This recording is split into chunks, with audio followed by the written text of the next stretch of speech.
నిన్న మొన్నటి వరకు సైలెంట్గా ఉన్న నెల్లూరు మేయర్ స్రవంతి ఇప్పుడు అధికార పార్టీపై విమర్శలు చేస్తున్నారు. టీడీపీ తనను ఇబ్బంది పెడుతోందని ఆరోపిస్తున్నారు స్రవంతి. ఇంతకీ ఆమె విమర్శలు దేనికి సంకేతం? అవిశ్వాస తీర్మానంపై వైసీపీ ఎందుకు మౌనం వహించింది? నెల్లూరులో తాజా రాజకీయ పరిస్థితులపై మా ప్రతినిధి వెంకట్ మరిన్ని డీటెయిల్స్ అందిస్తారు.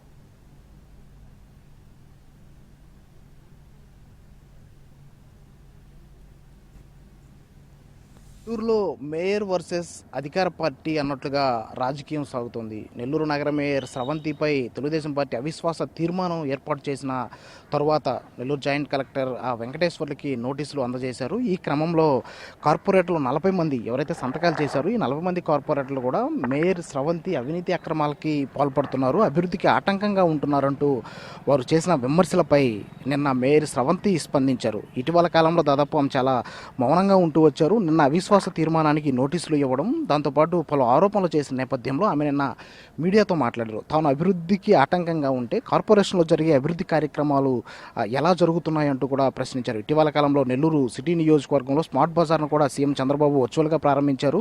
అది కూడా కోట్ల రూపాయలతో పనులు జరిగాయి. సరే, వాటిని ఎలా తాను అభివృద్ధికి అడ్డుగా ఉంటే అవి ఎలా పనులు జరిగేవి అంటూ కూడా ప్రశ్నించారు. దాంతోపాటు తన వద్ద ఎలాంటి ఫైల్స్ పెండింగ్లో లేవని, తాను అవినీతి అక్రమాలు చేస్తూ ఉంటే అధికార పార్టీకి చెందిన కార్పొరేటర్లు కావచ్చు, నేతలు కావచ్చు ఎందుకు మౌనంగా ఉన్నారంటూ కూడా ప్రశ్నించినటువంటి పరిస్థితి. ఇటీవల దాదాపు మేయర్ స్రవంతి అధికారంలోకి వచ్చి బాధ్యతలు చేపట్టి 4 ఏళ్లు పూర్తయిన క్రమంలో 4 రోజుల క్రితం అధికార పార్టీకి చెందిన మొత్తం 40 మంది కార్పొరేటర్లు ఆమెపై వ్యతిరేకంగా అవిశ్వాస తీర్మానానికి నోటీసులు జారీ చేశారు. ఈ క్రమంలో మేయర్ మౌనంగా ఉన్నారు. నిన్న మీడియా సమావేశం ఏర్పాటు చేసి ఎమ్మెల్యే కోటమిరెడ్డి శ్రీధర్ రెడ్డితో పాటు టీడీపీకి చెందిన రూప్ కుమార్ యాదవ్ కావచ్చు, కార్పొరేటర్లు కావచ్చు, వీళ్ళందరిపై కూడా పలు ఆరోపణలు చేసినటువంటి పరిస్థితి.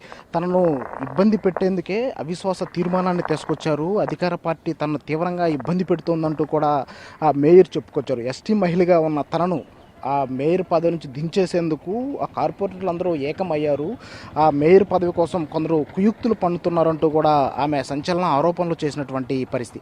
అయితే మరికొద్ది రోజుల్లో అవిశ్వాస తీర్మానానికి డేట్ రాబోతుంది. మొత్తం టీడీపీకి 40 మంది బలం ఉండడంతో టీడీపీ అవిశ్వాస తీర్మానాన్ని నెగ్గబోతుంది.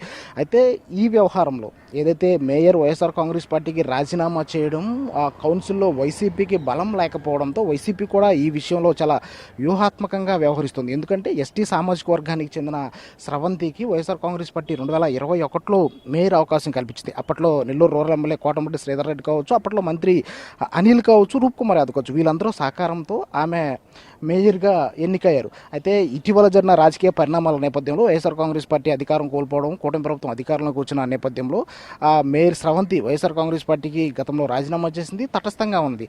అయితే ఈ కార్పొరేటర్లు ఎవరైతే 54 డివిజన్లో వైసీపీ తరఫున గెలిచిన కార్పొరేటర్లందరూ పార్టీ అధికారం కోల్పోయిన తర్వాత, వైఎస్ఆర్ కాంగ్రెస్ పార్టీ అధికారం కోల్పోయిన తర్వాత అందరూ కూడా తెలుగుదేశం పార్టీలో చేరారు. ఇప్పుడు కౌన్సిల్లో తెలుగుదేశంకి పార్టీకి మొత్తం 40 మంది సభ్యుల బలం ఉంది. సో ఈ నేపథ్యంలో ఖచ్చితంగా అవిశ్వాస తీర్మానాన్ని తెలుగుదేశం పార్టీ గెలుస్తుంది. వారు అనుకున్న అభ్యర్థే మేయర్ కాబోతున్నారు. స్రవంతిని దించేసిన తర్వాత మరో ఎస్టీ మహిళను మేయర్గా పెట్టే అవకాశాలు ఉన్నాయి. అయితే దేవరకొండ సుజాత ప్రచారంలో ఉంది. లేకపోతే సుజాత కాకపోతే ఇన్ఛార్జి మేయర్గా కొనసాగే అవకాశాలు, ఎందుకంటే ఇంకొక ఏడాదిలో ఎలక్షన్స్ రాబోతున్న నేపథ్యంలో మరో మేయర్కి అవకాశం ఇవ్వకుండా, మరో అభ్యర్థికి అవకాశం ఇవ్వకుండా ఇన్ఛార్జి మేయర్ని పెట్టి ఈ 1 year పాలన సాగించేలా కూడా అధికార పార్టీ ఆలోచిస్తున్నటువంటి పరిస్థితి కనిపిస్తుంది. సో మొత్తంగా నెల్లూరులో కార్పొరేషన్లో రాజకీయం అంతా మేయర్ వర్సెస్ అధికార పార్టీ అన్నట్లుగా సాగుతుందని స్పష్టంగా తెలుస్తుంది. కెమెరామెన్ ప్రదీప్తో వెంకట్, ఎన్టీవీ, నెల్లూరు నుంచి.